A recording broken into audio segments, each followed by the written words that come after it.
This is a great question because I feel like every investment out there, they make their investment sound amazing, right? Mhm. Everybody's deal is the best deal out there. And this is where I think it's really important to step back and figure out what your goals are. And does that deal meet your goals and what you're trying to accomplish in your own stuff? I think this is where you need to figure out what your risk tolerance is.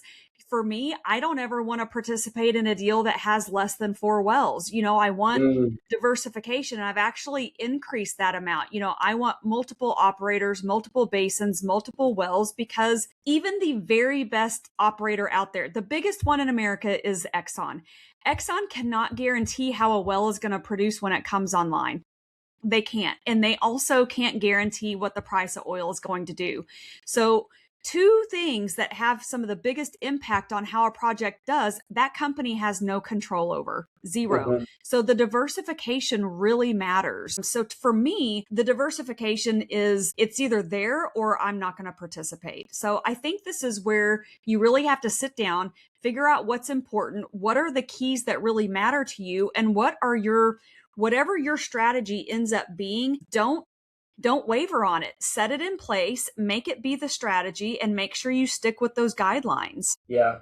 What then would you say is like a good way to really just take the next step for someone within oil and gas, right? They've learned about things, they may understand their risk tolerance, what have you. Again, they've kind of like checked these different boxes. What is that then?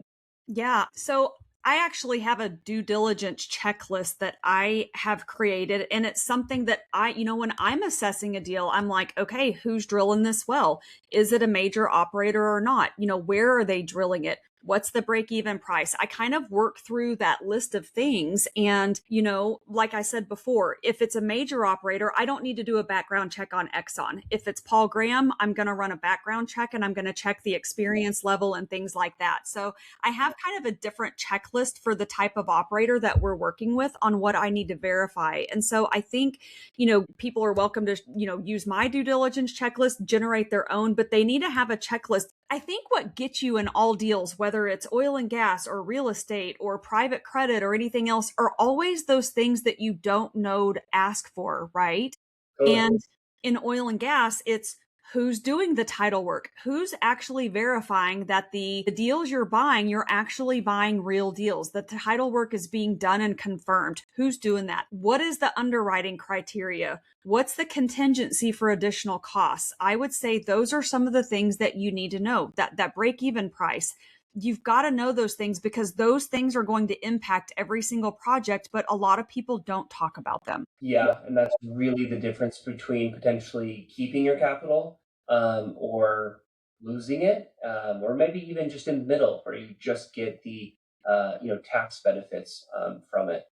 There's certainly other things that we could dive even deeper to, but I think this is a great kind of high level and also tangential sort of description on different aspects, different opportunities, different types and sizes to companies, locations, things like that, right? And then totally for someone else to understand, like, hey, what is their risk tolerance and what is their comfortability for this to be in their portfolio and what their goals are, with it. At least, especially for us, right? Then to think from a fractional family office model, how do all these things within alternatives, within traditional investments, the growth of your business? Yes, sure, you get to offset the income that you have from your business or maybe your corporate role. Does that also then help optimize your life? Oil and gas tends to potentially be, because of that cash flow non-participation piece, but ensuring that you're actually investing in projects that actually get you those IDCs, so you don't have to do the amount of hours, or maybe a leverage strategy, as I mentioned, could be more fruitful. Maybe short-term rentals could be, but especially as a high income earner, time is your precious aspect